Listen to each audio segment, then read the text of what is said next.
Hello and welcome everyone. It's time for another stream from our fantastic Indie Expo at devcom.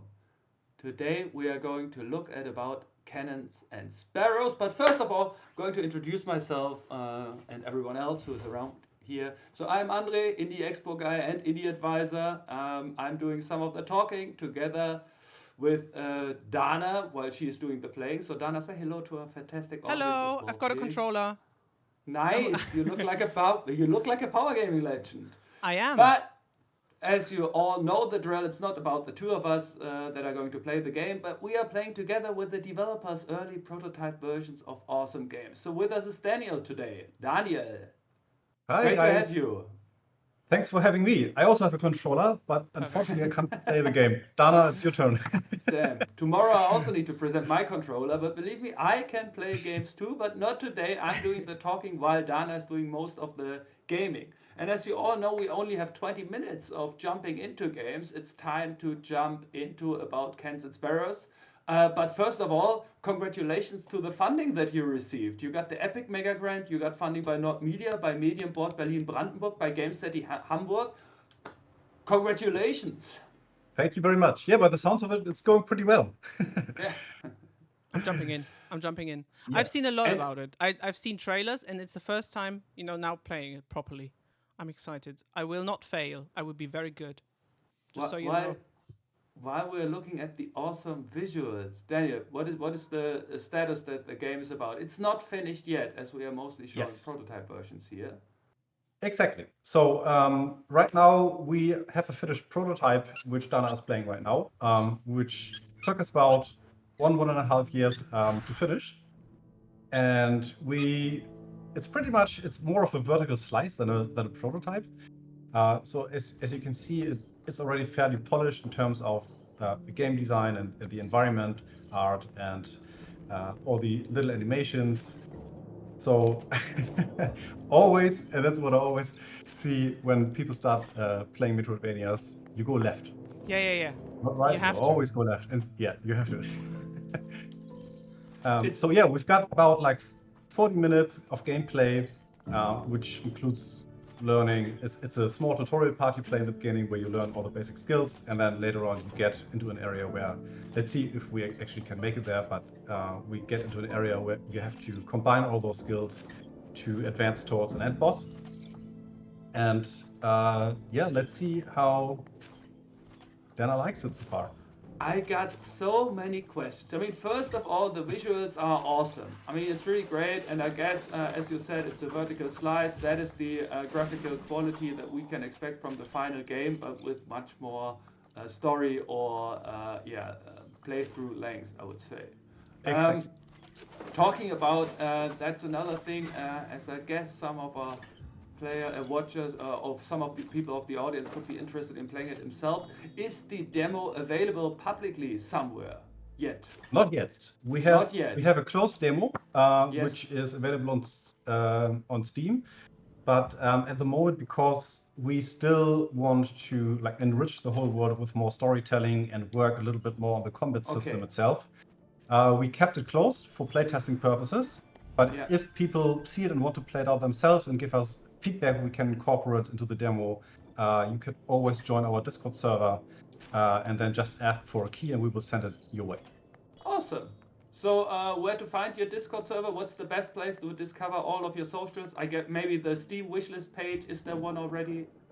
Steam wishes page, we have one exactly, and we have also a link tree page where all our socials are connected to. Okay. And let me just quickly bring it up so I can link tree. So it's linktree/Cannons and Sparrows. Okay. Linktree/Cannons and Sparrows. Make sure to follow BookWood Games on every server, on every social media account, wherever possible, and wishlist the game. And make sure to get the demo key. So, okay, this uh, uh, bookmarks checked and everything, so we can make sure that people have the account and can follow you along. tell us a bit about the protagonist. I mean, of Cannons and Sparrows. This cannon is a sparrow, wants to be a sparrow, has been a sparrow. How does it work out? Yeah, so basically, the little cannon hatches out of an egg and just doesn't know yet that it is a cannon. So therefore, it doesn't know that it can shoot, and it goes pretty much on a self-discovery journey throughout a forest, which is inhabited by a lot of forest animals, which you will meet along the way. But at the same time, it's also threatened by the big dark ruler, which produces a lot of machines to extract something which we call root flame out of the forest, which is like a magic substance which gives you special powers. And that's why we can also see like these machines in the background and stuff. Exactly. Yes. Okay. And so by actually absorbing the root flame yourself, the cannon will get new skills and get more powerful. Yeah. But at the same time, it kind of corrupts the little cannon's soul. So, when it starts shooting, it will also have some disadvantages. Okay. So you always have to strike a balance between helping the forest animals and by defeating the machines, but not becoming too powerful in a sense. And to remain this little, lovable cannon which thinks it's a sparrow. How do you come up with such an idea? I don't know. We didn't smoke anything. I can tell you that. Well, the idea was kind of born because we started our own company. We named about Cannons and Sparrows, which is basically kind of an homage of the German saying "to shoot with cannons and sparrows," which translates roughly into to crack a nut with a sledgehammer. So you use a lot of energy for like a very small thing, which doesn't really make sense to do. That's where the idea was born. And then we started playing around with the key visual for our company and came up with this little cannon hatching out of an egg, which showcases or represents the exact contrary of the character, like the big cannon shooting at things, which doesn't have any value, it doesn't make any sense, but rather have like a smart, small cannon which is nimble and doesn't know that it can shoot, but and acts more like a sparrow itself.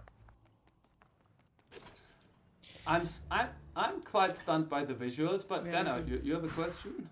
I just want to ask whether the story will make me cry, because I have a feeling that it will make me cry. It will, hopefully. It does get emotional.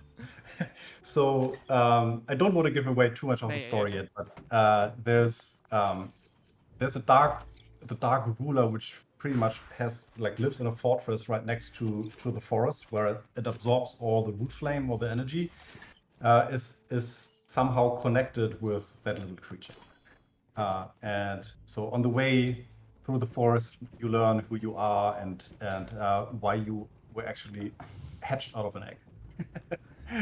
But really nice animations of seeing. I can feel the effort that does it have a nickname? The cannon itself? Not yet. We kind of found it hard to come up with a suitable name for a cannon. But if you have any ideas, please shout. Okay. Yeah. Also, people in the audience, make sure to let us know your best suggestions for a nice nickname for the cannon. But the animations are great. I mean, you could really see the effort that it takes to push the iron ball. Great to see. I mean, engine-wise, you are using Unreal Engine, right?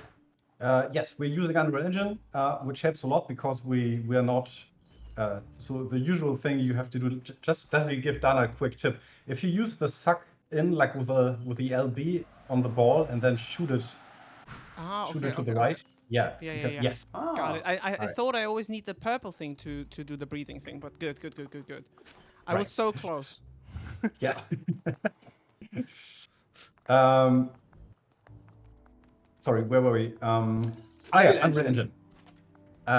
So we don't have to do light backing anymore, which speeds up the whole the whole process of building like really complex visually appealing world with real-time shadows and a lot of detail, much easier, much faster. Yeah. Which allows us to kind of work how we used to work anyways in the film and TV industry when we would do like CG commercials or VFX. It's a big blessing for us actually, and it started all with the Unreal Engine 5, which is exactly when we started game development as well. What did you deliver to Epic to receive like the mega grant? Was the quality of the graphics when you applied already like this, or was it more like rough prototype of the gameplay? Yeah, it was more like a rough prototype. I would say they were more appealed to the idea rather than the visuals. Yeah. Oh, okay. But it's hard to say because that they don't give feedback on why they decided to support the game. But really, I mean, it really looks amazing. But I mean, that is obvious. Anyone watching can see this. Tell us a bit about the team. You mentioned that that part of your team is from the has film background or animation background, or yeah. So we have 2 developers, which makes that just a team. Yeah. And so we both have like 20 years of experience in VFX and CGI production in film and TV. Yeah. We did a lot of motion design for TV stations. We produced car commercials, you name it. And so which helped us a lot to actually got the ball rolling with the process of developing a video game, because we knew how to build like really complex 3D objects, how to texture things, how to light things. It's more the interactive part of game development, which we are learning on the go. So creating blueprints, making everything movable and reactive.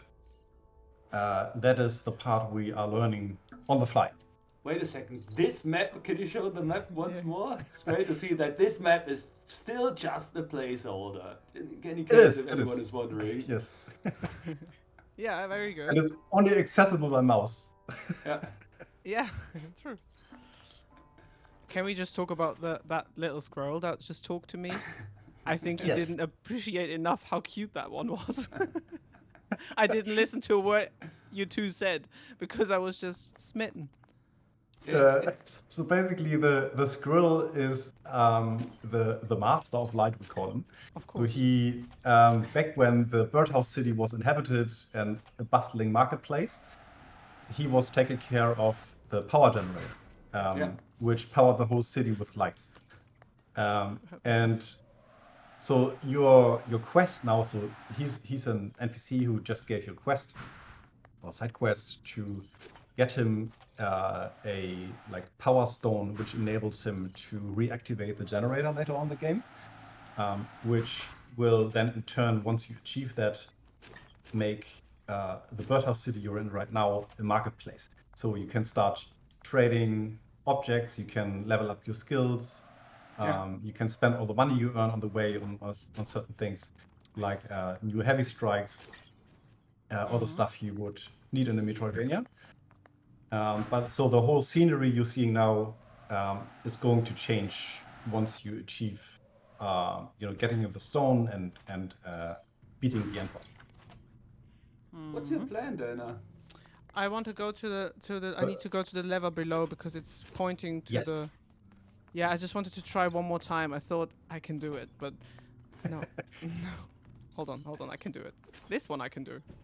Boom. Yeah. Nice. Yeah. That's that. I know. I tried. And I want. Oh no. I don't have enough life for this. I don't have time for this. No. So, as you mentioned, I mean, it's a great achievement for a team of 2 to build such a great-looking product. First of all, I mean, how long has it been in development by the 2 of you so far? So when we first started out was probably 1.5 years ago. There is a so-called incubator program run by the Game City in Hamburg, which enables like young teams who have literally no experience of game development to learn a bit about the craft, learn how to build presentations, to pitch your idea to publishers, do a lot of networking so you can get in touch with the right people, maybe even some press. So that's where we somebody else other than us Oh. believed in the idea of actually building this game. Yeah. And from there, we applied for a prototype funding with Nord Media, which is based in Lower Saxony in Germany, which is where Nico, my other development partner, is has his home. Yeah. So, and then that was a bit over a year ago. Nice. Nicely done, Dana. Thank you. Very nicely done. Thank you. Well, that's where you get to later. You have to unfortunately go the long way around. No. Hold on. Hold on. I got you? myself stuck in the ropes. No, you- there I am. I'm glitch? back. I'm back. All right. I'm back. Okay. I just wanted to be safe because Yeah. you saw when that little thing tricked me. Yeah. I thought I was safe for a second and then I died. Yeah. Yeah. But you're doing really well. Thank you. Yeah. Thank you. You don't have to say that. No, I know, but you got all the mechanics figured out, which is great to see. That's the Oh, reason why you are our power gaming legend. Very good. Very Nicely good. done. So, Saxony, you mentioned the grant that you received over there as well. Yeah. So, and we finished the prototype program about 3 months ago, and then Yeah. applied for, or maybe a bit more, and then applied for production funding with Nord Media and in Berlin as well, which is where I'm based. Yeah. And now, we are looking for a publisher to come in and join us as a marketing and hopefully financial partner to just secure the rest of the production funding. And we reckon we need about 18 months for the production to have it ready for release. Do you want to scale up the team then as well, or do you want to stay the size that you are right now? Yes, we need to scale it up at least a little bit by probably 2 people. Yeah. To help us with the heavy coding bits. Okay. Oh, so good. Hold on. Yeah, absolutely you are. Inspirations for the title. You already mentioned like Metroidvania. But is there something where you could say like this is how from the difficulty level that you want to achieve, like whether it's, I don't know, super hardcore, getting super difficult later on, or more like a stroll in the park or in between? Yeah. No, we want to. So our favorite game when it comes to Metroidvania is Ori and The Will of the Wisp. Yes. Which I think does a really nice job in easing the player into the gameplay and all the skills, and at a later point becomes really difficult, and you have to, really up your platforming skills to finish the game. And that is so. At the moment, you're playing a part of the game which probably takes place more in the middle of the game. So you have more skills than you would have in the beginning. Okay. Oh, so Cool. We killed each just- other. Yeah. No, don't go away. Ah! Yeah, so that's one more thing. So there will be magnetic loot at some point, so you don't have to jump after the loot and jump And into we the all trap. know every game needs magnetic loot. Yes. So we want the game to be accessible for people who just like to pick it up and play a little bit for fun, but also give hardcore Metroidvania fans the chance to go to the extreme and also have a version for speedrunners, or not an extra version, but have the idea of speedrunning built into the game. Dana is already looking for glitches like in the ropes to speedrun the demo. It's a special skill I have. It's in the most inappropriate moments I will find something. It's always the I'm same. surprised you haven't found a bug yet. Yeah. Which is good to see. There are none, so I can't find one. That's a white lie. We are thanks. slowly running out of time, so I just need to make sure that I do the check mark on all my important questions that I have for you.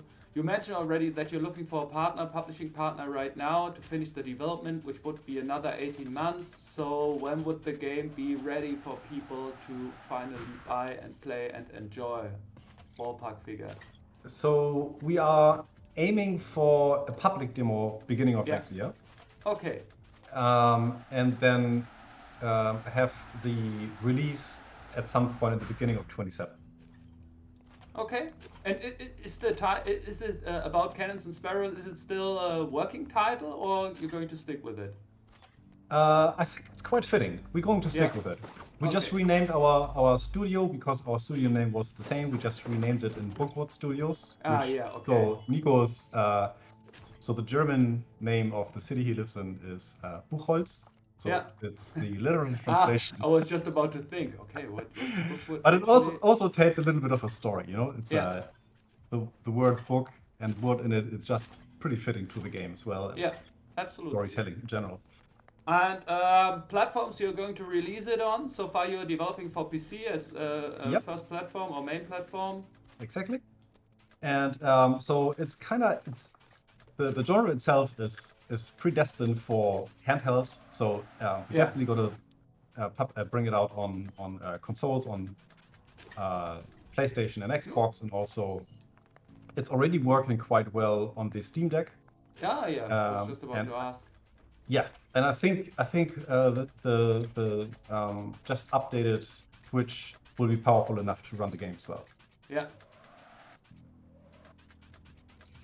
I really like it. It's very smooth. I know. I mean, you're doing all the talking and everything, but it's very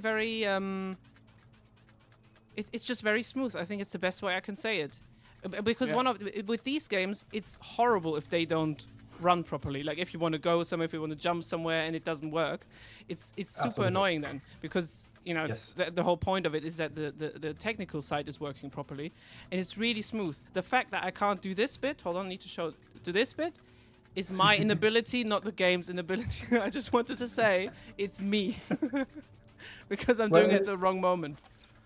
It's funny because like we had it a lot on conventions where people were trying this like 20 times in a row, and at some point it just clicked. So it's one of those situations. Yeah. So if we would have more time. Yeah, definitely. Yeah. So you need a double jump and then blast yourself off from the thing on the right. Okay.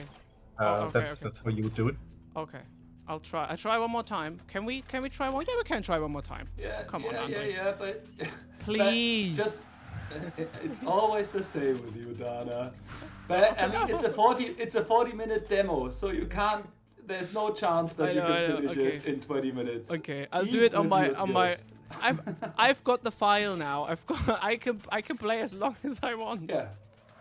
Yeah. It's okay. Hold on. As a goodbye. Hold on. As a goodbye, I will do it. Daniel, it was a real pleasure. There you go. Congratulations. Wow. Perfect. It's a perfect ending. Yeah, ending with a success. That's nice. Daniel, it was a real pleasure to have you here. Shout out to your companion and co-developer. Keep up the good work. Thanks a lot, Dana, for playing. So much. Thanks a lot, people, for watching. Stay tuned for the next video upcoming, and make sure to follow along about Cannons and Sparrows everywhere in the internet where you can see it. Yes. That sums it up. Thanks a lot, everyone. Perfect. Crazy waving. See you soon. Bye-bye. Thank you very much. See you soon. Bye-bye.